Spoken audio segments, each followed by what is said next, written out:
You know the timeless story, but you haven't seen it or heard it like this before. Three spirits visit a cantankerous old man to convince him to change his miserly ways and embrace the spirit of generosity of the Christmas season. Wes, Darling Beat, and special guest Alexis Martino get their dancing shoes on for the 1970 musical adaptation of Charles Dickens' A Christmas Carol in Scrooge on View the Right Thing.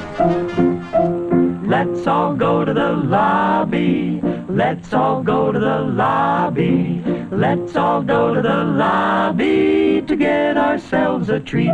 Hey, welcome back to another episode of View the Right Thing. I'm Wes, and with me always is Darling Beat. Say hi, Beat. Hello. Beat, we have another guest with us.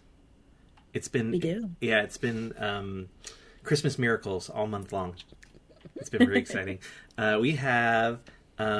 Alexis Martino with us. Hello. Hi, Alexis. How are you? Hi, I'm pretty great. Alexis has been on the podcast a couple times before. Yeah. So it's good to have you back. It's great to be back. Yay. So I think this might be the first time you're meeting Beat, right? Yeah. Interesting. So Beat and I play Apex Legends. So I thought maybe there was a chance that you played with her once, but I don't think either of you remember that if it happened. No. We never played together. I played with the boy who had the cat named Boots. British kid, yeah, that was Boots. Kringo. Yes. Yeah, good kid. Bingo. Yeah. Okay. Well, let's figure out who Alexis is for any new people, because we do have a lot of new listeners. And so tell us a little bit about yourself. What do you do? Oh, I do so many things. Mm-hmm. I am an actor, which is awesome. Slow right now, but still great. I'm a company member of Neo Ensemble Theater. And fortunately, through the pandemic, we've been able to still perform on Zoom. Yeah, I was going to say, there you do a lot. I feel like I see a lot of posts from you about, Yeah. we've got this thing coming up. Yeah, totally. And I'm also a producer for our monthly monologue and scene festival, Yeah. which is really fun. It's fun to just like play and do new scenes that you just want to play around with. Yeah. Yeah. How do people watch those things? We actually, our NeoFest, we don't really post any recordings, but for our regular plays that we put on, we do post them on our YouTube page, which is under Neo Ensemble Theater. Okay. And then what about live events? Like Live events, we usually have something going on monthly, and if you go to neoensembletheater.org, and that's theater with an R-E, not an E-R. Theatre. Yeah, theatre.org. And we share information and links. We're a nonprofit, so it's free to view. If you feel like donating, awesome, thanks. And if not, that's totally cool. You can enjoy theater for free. Yay! Free theater. Yay! Okay, and then so you do. You also sometimes you're seamstress to the stars. I am. I made that sound like more glamorous than it really is. I think probably, but I mean, well, I do. I do a lot of celebrity seamstressing, and the Emmys season was really, really heavy. I had one client who was nominated for an Emmy for creating this really wonderful show that you told me about it and I can't remember now. I did. I know. Station 11. There we go. And he's just absolutely wonderful, super chill dude from the Midwest. And so we got to talk about the Green Bay Packers. Oh boy, Packer fans. Yeah. Freaking cheeseheads. Wait, aren't you supposed to be a Bears fan? Yeah, but they haven't really won a lot since I was a kid. So I'm like, Packers are cool too. I liked Brett Favre and Aaron Rodgers. So, but the Bears had a cool rap back Yeah. in the 80s. I think that was like cool might be generous, but yeah, it was fun for the 80s. But yeah, I keep myself very busy with my seamstress business. And I don't just do work for celebrities. I do it for the everyday person as well. I do alterations. I create custom one-of-a-kind pieces. My bread and butter is weddings. I do a lot of weddings, a lot. What do you do for wedding? Like, what kind of stuff do you do for weddings? I either alter wedding dresses. I hem them because, you know, the wedding dresses are super, super long and are made to be shortened to fit the person. But I've also made custom wedding dresses. Wow. Where I collaborate with the bride and get an idea of what they want. And I've taken apart a wedding dress and put it back together to create something completely new, which is really fun. It's intense. Yeah. It's intense. It's a lot. And every single time I'm like, do I really know how to sew? Am I going to mess this up? And because I'm just second guessing myself, and it all works out and it ends up looking stunning and I feel really happy about it. That's awesome. And so does the bride. Yeah. Like, that's my whole thing. Make the bride feel like themselves. Like they should be wearing the dress. The dress shouldn't be wearing them. You know what I mean? Gotcha. Yeah. That's awesome. That's a good outlook too. All right. Well, any other work related, or I don't know, anything exciting going on in your world? I am learning Photoshop and Illustrator. Oh, fancy. Because I'm gonna try to be. I work also at an interior design studio, and I'm going to try to be the on-site drafter. Wow, it's a lot of work. Yes. Illustrator, great. Photoshop is so hard. Yeah. It is not intuitive at all. So you're doing classes for that? Yeah. Through UCLA Extension. Wow. So the real deal, not just like, I'm taking a master class on. No, You're doing the real deal. No, I'm doing the real deal. I'm getting. It's not even a certificate. It's called a specialization in digital design suite. Wow. Yeah. That's But I'm doing it impressive. for like 2 different reasons. Yeah.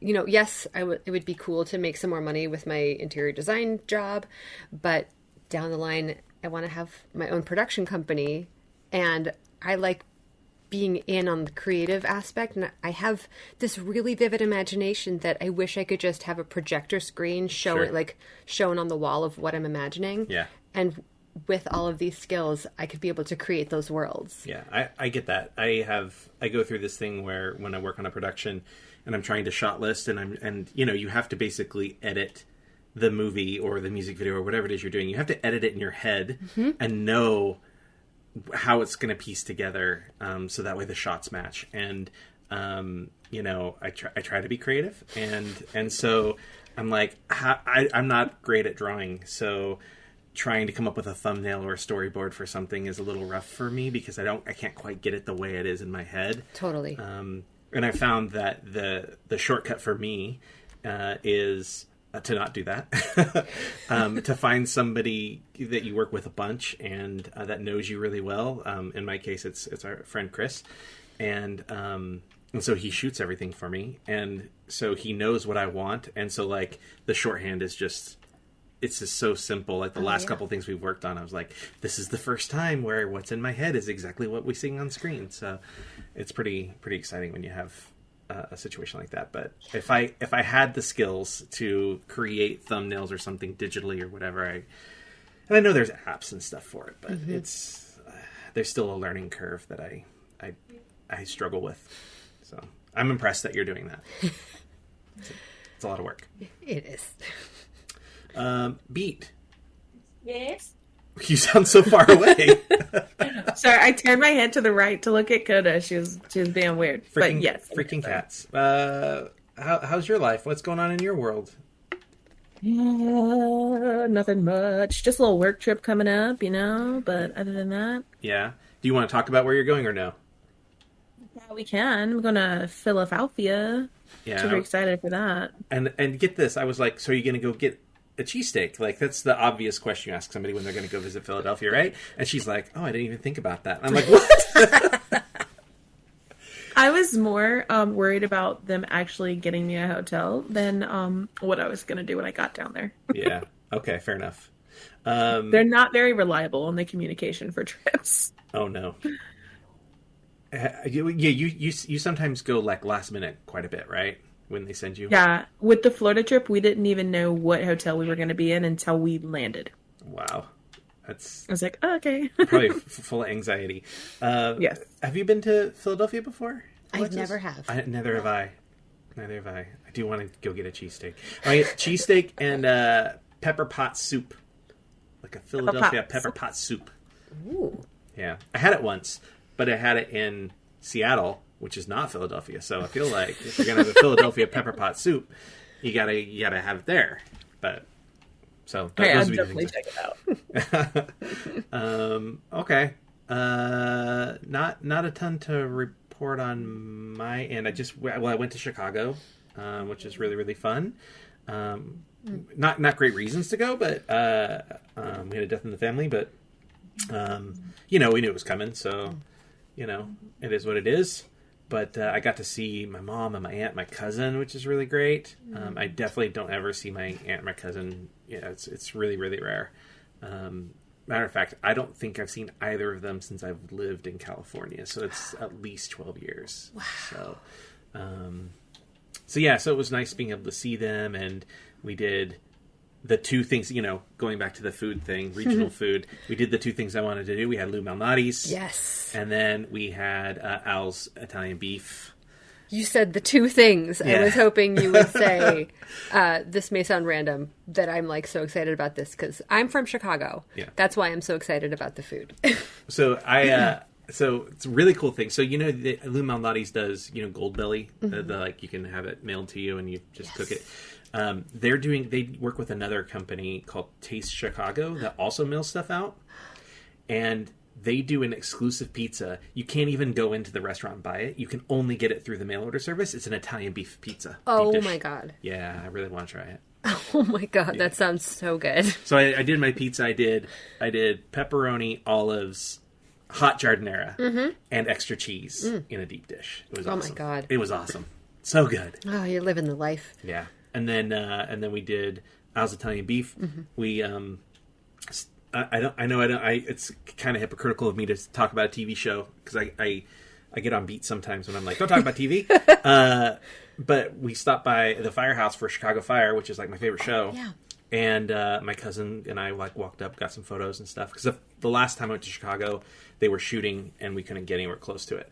So I was able to walk right up, and my cousin's like, let's look in this door. And so we kind of were going to go peek through the glass of the door, and out comes a firefighter. And he's like, hey, you guys want to come inside? And we're like, yes! So he took us in, and I got a Chicago Fire t-shirt and a coin, and I sat in a truck, and that was really so cool. Yeah, so it was Glad really... you didn't get kidnapped by the firefighter.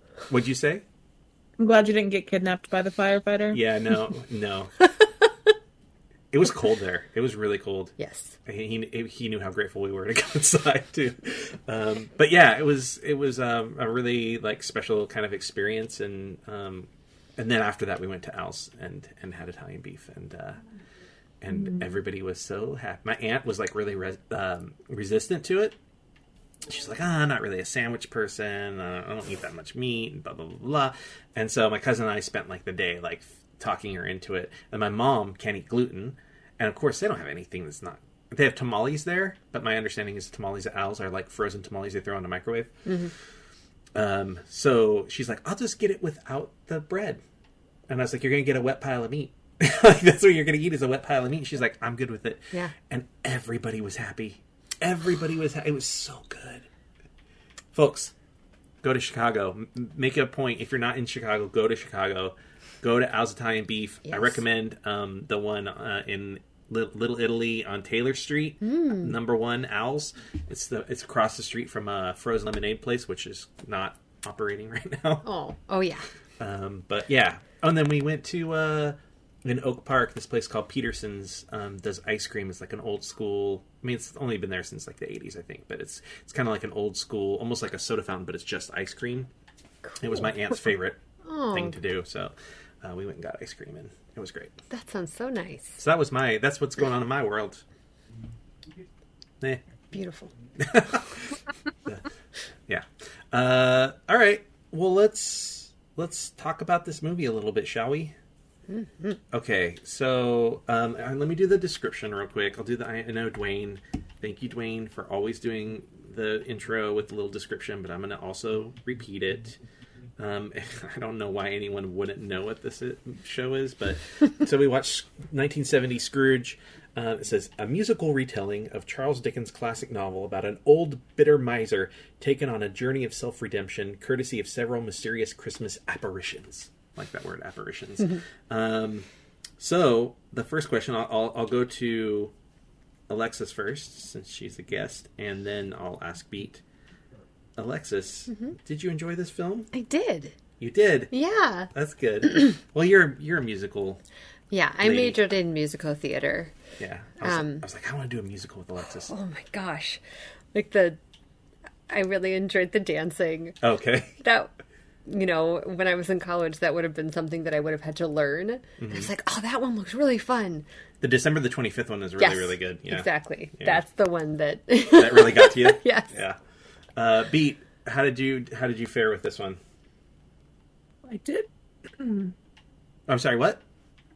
I liked it. Oh, you liked it. Okay. Yeah. Okay. You have something in your throat. You had a frog in your throat. Yeah. Well, good. I was a little, as always, I'm always like, especially with the ones that I really like, I always worry that Beat's not going to like them. I'm like, oh no, she's going to hate this thing that I love or whatever. So I'm glad. Humbug. I hated it. What's that? Bah humbug, you hated it? Yeah. Yeah. Yeah, it sounds like you. You've been pretty good about, you've pretty much, for the most part, it seems like you've liked just about everything. And even the stuff that you haven't liked, it seems like you've found redeeming qualities to some extent in everything. Try to keep an open mind. You got a good attitude, kid. Yeah. Okay, so we'll just kind of bounce back and forth with notes, and I'll just kind of ask you guys, and I'll just try and pepper in. I was sort of talking about this before we were recording. There's not a ton of background stuff on this. I mean, one, it's classic Charles Dickens, so everybody knows the story already, and the themes. But there's also not there's not a lot of like behind the scenes information. They didn't really shoot anything for behind the scenes. And there was a lawsuit over the music at one point. This soundtrack's never been released on CD even. When I was a kid, we had it on vinyl. And we would put it on... My dad would put it on the record player. My dad had a pretty good vinyl collection. And that's what we would listen to when we decorated our Christmas tree every year. And we watched the movie every single year. So this was like me sharing a little bit of me with you two. Imagine if I said I hated it. I know, right? I would have been so sad, but I would have been like, you know what? It's okay. Not for everyone. Yeah. So there's, the transfer is not very good. Like it could be better quality visually. There's like, I don't know if you noticed, there's like little hairs on some of the frames, from the transfer process, I guess. So, but yeah. All right. So let's start with Beat. Since we asked you first last thing. Beat, you want to hit me with some notes? My first note is when Scrooge said, "I hate people," I never related more. No, but no, really. His song was so cute. It was so mean, but it was just like in a little, not upbeat, but like a little upbeat tune for himself. And he was just getting it. He was just like, I hate the bottom of the barrel, can't fend for themselves types. It's very like Scar from The Lion King. It's yeah. It's got that kind of like villain vibe to it, where it's like still kind of fun, but also it's like devious at the same time. And when I was a kid, I really loved the line where he says something about the indolent classes sitting on their indolent asses, and I thought that was like just freaking hilarious when I was a kid. Drinking out of their indolent glasses. I like the way he sang that. Do you guys have a guess on how old Albert Finney was when he made this movie? He looked very young. Like, one of my first notes was, Albert Finney looks quite young. Was that from in his old age makeup or in his... Okay. In his old age makeup, I'm like, he can't be even 40. Yeah, you're right. Beat, you want to guess? 32. You're Whoa. so close. He was 33 years old. Dang. He was younger than the guy that plays his nephew in the movie. What? Yeah. Wow. By like 10 or 11 years. Oh my gosh. Yeah, it's pretty. Well, I guess they had to for the past scenes. And... Oh yeah. And he looked good. He looked good in those past scenes, right? Yeah. Like he's fit. I do want to point out, actually, while we're talking about him, I guess, and Alec Guinness, who hated making this movie, they have an interesting modern day connection. Those two. Ewan McGregor has played the young version of both of those actors. Oh my gosh. So he played Obi-Wan Kenobi, and then he also played whatever Albert Finney's character's name in Big Fish. In all of the flashbacks, he's the young version of Albert Finney in that. So, Oh my gosh. so that's pretty Oh. cool.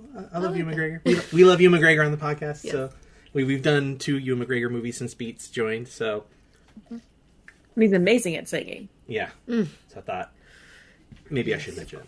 Okay. Okay. What's somebody hit me with a note? Either one of you. Another note. A note. Yeah. Tell me about the notes you took, and we'll just talk about those. I know it's a little different than the last time you were on the podcast. So Yeah. okay. How about Alexis? So okay. that way you guys aren't like, who's gonna?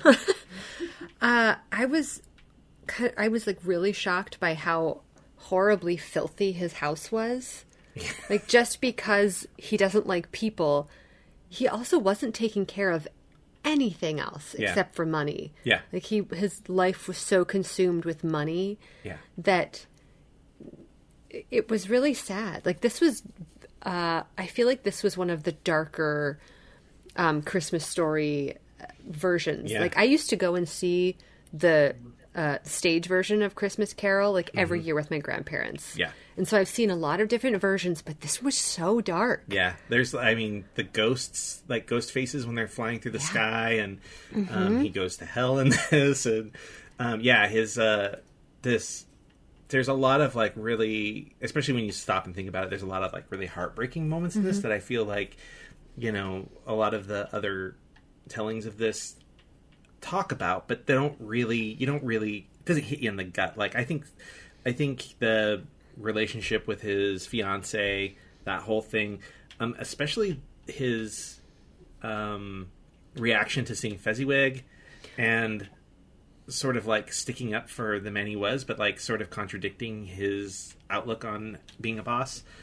All that stuff's like really heartbreaking to me in this, more so than in other versions. Yeah. But yeah, his house, this idea that he, wouldn't pay somebody because he cares about the money, right? Right. He wouldn't have nice curtains or whatever. Like, yeah, that's a good point. Yeah. It feels dark, like the dark aspects of Chitty Chitty Bang Bang. Okay, yeah. Like, I feel like those must have been made around the same time. It's that era, yeah. Yeah. Yeah, late 60s, early 70s, yeah. Absolutely. No, you're totally right. I kept thinking one of those boys had to have been in Chitty Chitty Bang Bang. Well, this movie was was released 2 years after Oliver, and it's the same sets. They actually kept all the Oliver sets, and Alec Guinness is also he's Fagin, I think, in Oliver. Oh. And so, was he Fagin? He's somebody in Oliver. And so they ended up kind of like reusing a lot of that. And then I want to say there's another similar era story where they use some of these sets and some of these actors again, like the next year. So, Makes casting easier. yeah, I guess. Less actors back then, I guess. Yeah. Now everyone's an actor. Yes. All right, Beat, what you got? You got another note for us, Beat? The orange-haired kid freaked me out. The little one, the littlest kid. Yeah, Yeah. it's weird. Why did he freak you out? I love it. I don't know. He was just freaky. You just thought he was gonna come out of the screen and bite you. Yeah. No, but I did like the kids. The kids that teased Scrooge. Those accents, like, so over the top. Governor! Just constantly singing and following him around. Yeah. I think that was funny. It was good. Yeah. Well, how about another one, Alexis? I'm just going to kind of bounce you back and forth. Okay. Well, noting that Tiny Tim was 7 and Marley died 7 years ago. So, like, I wonder if they died, like, when Marley died, that was when Tiny Tim was born, and maybe that's why. Yeah, so that's a really good observation, that there's a link between a spirit trying to correct things and also maybe save Tiny Tim. I think that's very intentional in this. It's also, I think, very intentional. Did you guys catch, like, when Scrooge and Tiny Tim were dead? Mm-hmm. It's only a year later.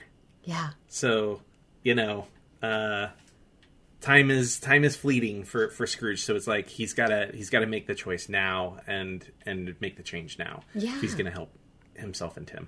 And with that particular, it was Christmas Future, or what did they call it? Christmas Yet to Come. Yet to come. Scrooge never saw that they were cheering that he was dead. No. He has, so, like, that is not in his memory, in his dream. No. He never saw that. So it's almost as if he's only upset that he died and went to hell. Oh, He's yeah. not upset that they were cheering that he was dead. Yeah. Well, and you know, maybe it doesn't matter, you know, just because he's already had it reinforced, like, throughout the Ghosts of Christmas Present, that everyone thinks he's a jackass. Yeah. So I don't know. But you know, maybe that's maybe I'm all right with that, and the fact that the "Thank you very much" doesn't have a negative connotation. So when he's able to sing it at the end, he doesn't connect it to something negative about himself. That's a good point. That's my thought. Yeah. Which, by the way, thank you very much, nominated for an Academy Award. That song, the score, I think the costumes, and maybe the set design, all 4 of those things were nominated. None of them won. And the composer, I don't know how you say his name, is the thing. It's, oh gosh, it's like Bricuse? Leslie Bricuse. I don't know how you say it. It's Bricusse. He didn't know how to write music. So he had an assistant or someone that he basically would, like, tell them what he wanted and sort of, like, sing things, but he didn't know how to write the sheet music. And he had someone else do it for him. And then nominated for, score and song. Interesting. Yeah. Just walking around yelling at somebody, write this down. Yeah. He did, just to give you an idea, Dr. Dolittle, Scrooge, Willy Wonka and the Chocolate Factory. I mean, really, really great music. Let's see if there's some other old fun things. Sorry, like, he shows up on soundtracks all the time, still to this day, right? Dr. Dolittle. He did Peter Pan, like the TV version of Peter Pan that they did. Victor Victoria. What? Wow. Let's see. That's quite a catalog. Apparently he did some songs in The Land Before Time. Are you okay? Yeah, I'm okay. Sorry, I'm just scrolling. See if I can find some good fun stuff here. Charlie's Angels. Oh, wow. Yeah, I don't know. That's probably Petticoat Junction. Yeah, Dean Martin Show. Yeah, just lots of old school fun stuff. He did some James Bond stuff. Wow, which is cool. Yeah, so he was busy. Quite accomplished. Yeah. Okay, Beat. You got something? Yeah, tell me about that dolly in the corner. The dolly in the corner. So the dolly in the corner is sort of designed to look like Isabel, which is why I wanted to point out or have you make the note about the dolly in the corner. The colors of the clothes aren't exactly right, but the design and sort of like the visual is supposed to be, that connection to Scrooge's past. That's so sad. Yeah, yeah.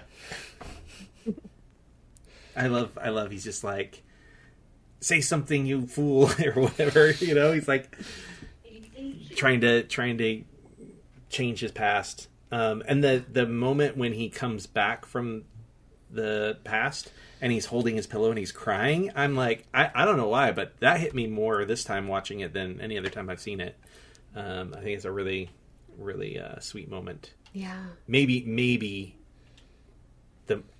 one of the most, if not the most meaningful moment, I think, in the thing, because it's like, without that, I don't know if he can get.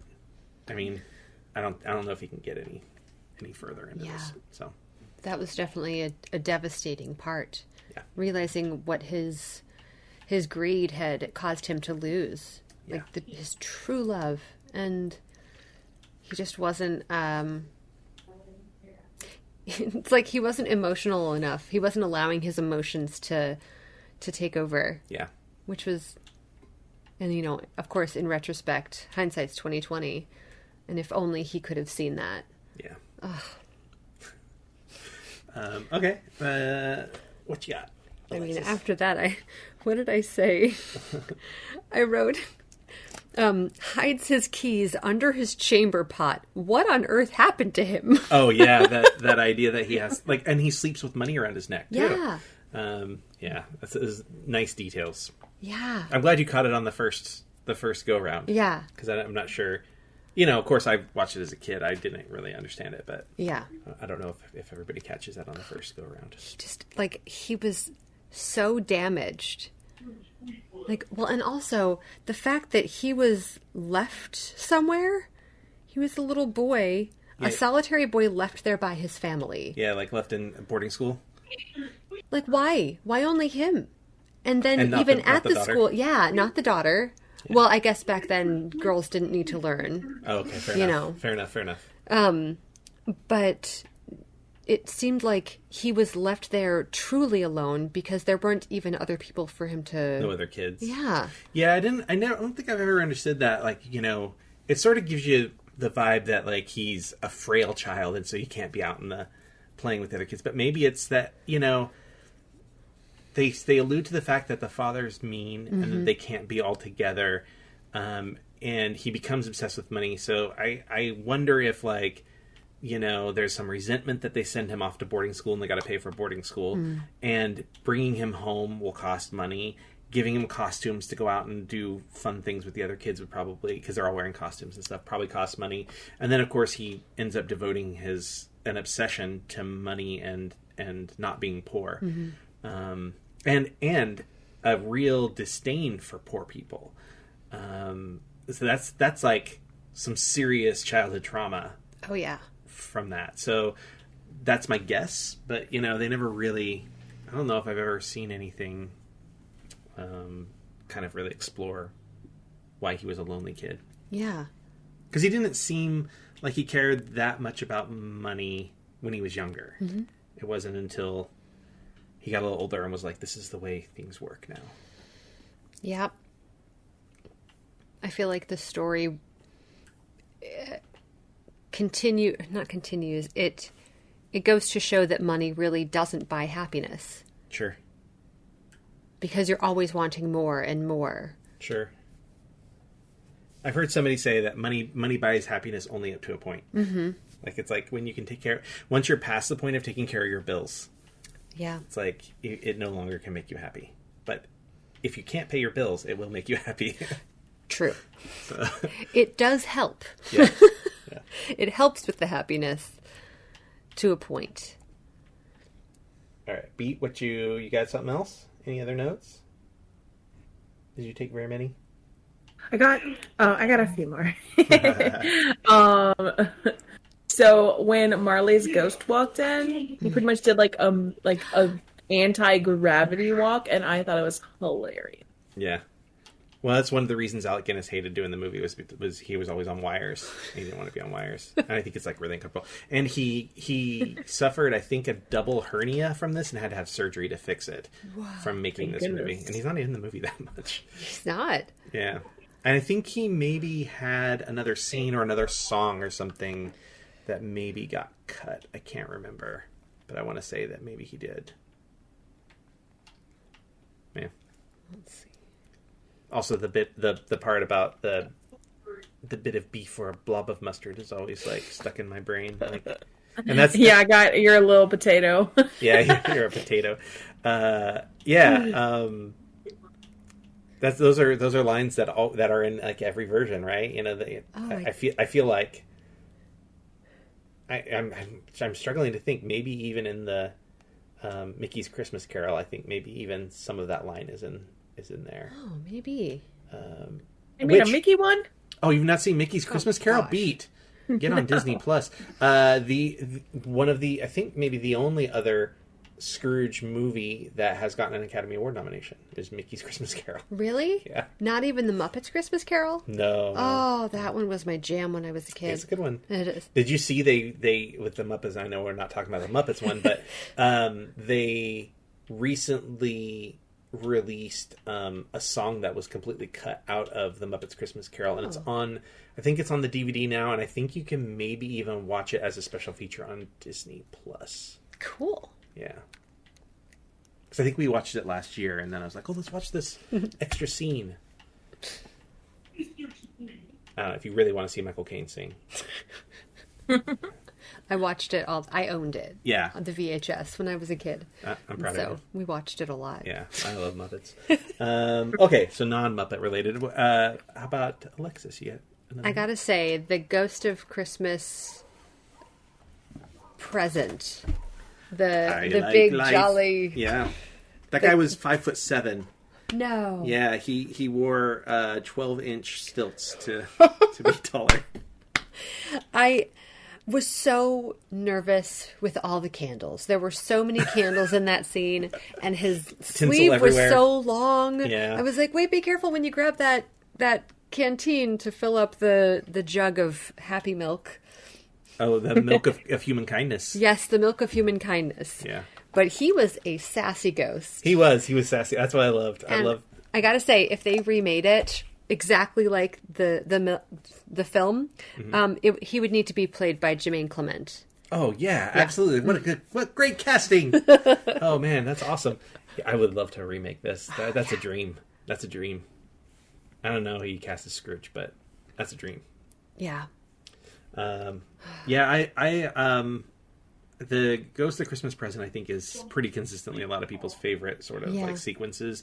It's like big and fun, and like you said, it's sassy. He's got like a lot of quips to come back at him, you know. And the song is, I don't know, the song makes you feel pretty good. Oh, the dog's getting fed. Automatic feeder. You don't have to eat now. When you're ready. All right, Beat, do you have any feelings about the Ghost of Christmas Present? What? I don't have any thoughts about him. I think he was pretty cool. All right. Beat, woman of few words. All right, Beat, give us how many more notes do you have, Beat? 2 more notes. Okay, I have do your 2, and then we'll just be on Alexis for the. Okay, so actually 3, but they're small ones. Sure, take your time. I don't like how Scrooge believed Marley so fast. Like he just like banged some chains together, and he was like, "I believe you." Yeah, all right. Yeah, you know, I mean, I don't know if you're getting scared by a ghost, if like you'll say anything, because I don't. I get what you're saying. I don't know if he really I don't know if he fully bought into it at that point, because he was still resistant when the other ghosts arrived. But you know, he was freaked out, and so it may be one of those like under duress, I'll say anything to get you to stop banging your chains at me, maybe. I'm just, you know, I don't want to just be like, I'm making excuses for this movie I like, but that's my take. I don't know if that makes you feel any better or just makes you hate me. The latter. No, I'm just kidding. Oh. The other note was back to the grave thing. They were literally dancing on his grave. That was just a point I wanted to make. Yeah. They were just dancing on him. Yeah. And then my last question is, what do the chains mean when he was in hell? So it's just like all the things that sort of like drug you down, and like the things that will quote unquote link you to to where you're going to be in the afterlife, I think is sort of the idea behind it. So all of the misdeeds that you've done is like another link in the chain to just like weigh you down. So Marley was a okay human being, but No. Scrooge was horrible. No, Marley was terrible. Marley had chains on him too, and he had he had like Pandora trinkets on his chain, right? Like he had like the lockbox and a thing of keys and stuff, like sort of remnants of like oversized remnants of things that he was obsessed with. So no, I don't think Marley was. I think a good person wouldn't have any chains at all. Marley's just didn't have as many because he hadn't devoted as much of his life to the garbage. And I like to think that the reason that Marley has his is because of his interaction with Scrooge. That like his partnership with Scrooge is what builds those chains. So his aren't as long because he wasn't as obsessed as long. And Gotcha. were they must have been best friends. Yeah, they had to have been close. I mean, I don't know. Or did they live together? It's just... He talked about him being his friend in life, but I just, like... I find it hard to believe he's friends with anybody. Yeah. You know, really. Maybe they, one of those things where they say they're friends, but they don't really care one way or the other. Yeah, they just shared the same view. Yeah. They were business partners, so... Speaking of Marley, I really like it's such a simple, like, transition or, I guess, effect where they superimpose his face on the door knocker. I just feel like it, especially for 1970, it looks really good. Yeah. They did another thing with faces that I really liked. Did you guys catch all the faces in hell on the, like, pillars and stuff? Yeah. I thought that was pretty cool. It was wild. Yeah. All right. Alexis time. Oh, okay. Well, speaking of hell, I find it interesting that they called Satan Lucifer, because Lucifer's not actually his name. Sure, okay. That's like a common mistake that's made, calling Satan Lucifer, like Yeah. Lucifer is what they call Jesus. Yeah. Oh, sure. Like that was Yeah, the Morning Star or whatever. something like that. Yeah. And then they're like, and yes, all the extra Lucifers. And I'm like, so there are devils? multiple devils? What's happening? Yeah, they said the devils were. They had to call in more devils to make the chains. Yeah. And then they show up and they're just like oily dudes with masks. Yeah. Hoods on. And like midriffs or Yeah. something. Oh yeah. you could see. You gotta show that bod. Yep. That hot devil bod. But what else? How'd you feel about the devil bod's beat? I was going to make a comment, but I was like, I better not. What would your comment have been? I immediately went like, oh, it's Magic Mike in hell. And I was like, let me not write this down. This is not the movie. I was wondering if you were going to get like Ricardo Montalban con Star Trek 2 vibes out of it. Oh, goodness gracious. The pencil in that man. The smoothness. I found it interesting when he was Scrooge. It's like Mark. Good Scrooge. Lord. Catch it. When Scrooge was speaking with Marley, and he's like, "Speak comfort to me," and Marley answers that comfort is given by others. Yeah. And mankind should be our business. And it's just so interesting, like, if this all was just a dream, that he really feels badly about who he has become. Yeah. And how our psyche can work things out through our dreams. Yeah. Like, I have super vivid dreams. Sure. Very, very specific. And a lot of times it's just me working through what happened that day or working through just something. And I find it interesting that even with all that, I hate people and I just want to be alone, he doesn't. No. And maybe to your point, the fact that it happens when it does is because he's constantly the whole way home surrounded by people trying to just love each other. And like you see that with especially with when Cratchit is buying the 4 gifts for a shilling, and he's like, you've got 5 at home. Here's another one. It's five for you. And, you know, that's like the perfect example of the thing that he's missing. And going again a little bit later, you see he takes the drink of the milk of human kindness, and it's like, yeah, this is the thing you've been missing your entire life. Yeah.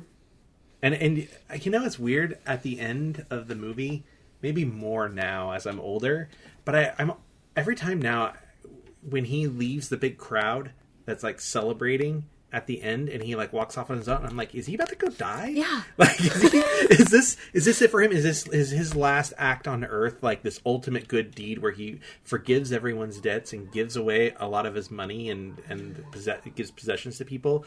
Like, is this it for him? Is this his last act? I think so. You think so? Yeah. Yeah, maybe. I sort of like. On one hand, I really like the idea. Mm-hmm. On the other hand, I don't, because then I'm like, well, but then he's not there to help them find the doctor for Tiny Tim, so Tiny Tim's still going to die. So, Get the raise. yeah, again, he's got to get that raise. So I got to assume that he's not really going to die, but it definitely has that vibe, I feel like. Yeah. He's like clutching his chest and having a hard time breathing. I'm like, no, don't die. Maybe he's just overcome with so much joy that he's catching his breath. Yeah, maybe. And you know, it's like also the end is a really great example of how good it feels to be kind to other people, to like celebrate and give things to other people. Like I talk about this a lot. Like I've always wanted to be Santa Claus, and that's why is like there's something really magical about giving to people, even if it's just like monetary or like, you know, some sort of tangible gift. Just the act of sort of like making people feel good is really, it's addicting. Yeah. Well, it's just, I mean, it's like that one phrase in reverse, hurt people. Yeah. Like, kind people. You know what I mean? If you're the opposite of that, you can, like, if you're joyful, you can help create joy. Yeah. It's infectious. Yeah. Yeah. Any other notes you had? Or well, I guess I wanted to know, I don't know how to find this answer, but sure.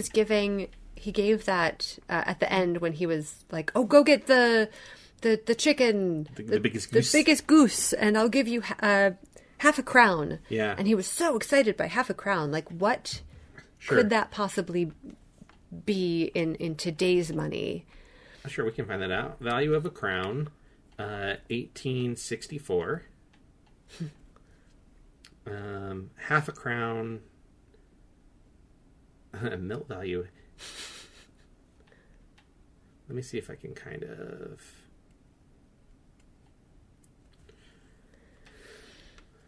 So the question is, what was the value in 1864? See, I see the value now. Yeah. But I don't know. People seem to be buying them for like anywhere from. It looks like the value today is only about $9. Yeah. So I'm sure it wasn't $9 then.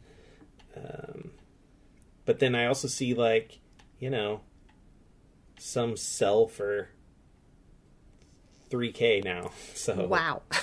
I probably, you know, when it was minted, how it was minted, if there's an error on it, that kind of thing. But yeah, I don't know. That's a really good question. How much was that worth? I guess Bob Cratchit was only making 15 shillings. Right? How many is it? Is a crown larger than a shilling? How about that? Yeah. Okay. How many shillings in... welcome to Google Podcast. Shillings in a crown. So, there's 5 shillings in a crown. Oh. Oh, wow. So a half crown would have been like 2.5 shillings. So, you know, probably good for a kid. Kid probably enjoy that. I mean, he bought 4 gifts, mystery gifts for 1 shilling. Yeah. So, you know, that kid could go buy 8 gifts for himself or other people. It's just so interesting. Yeah. After one sleep, he was like, money doesn't really matter anymore. There's some for you and some for you. I feel happy now. You get a shilling and you get a shilling. He was the Oprah of shillings. Yeah. It was just a really good movie. Yeah, I'm glad you liked it. Beat, do you have any final thoughts about the movie? It's a good movie. Okay. Cool. Very sentimental. It's nice. Yeah. It's a good perfect Christmas movie, I think.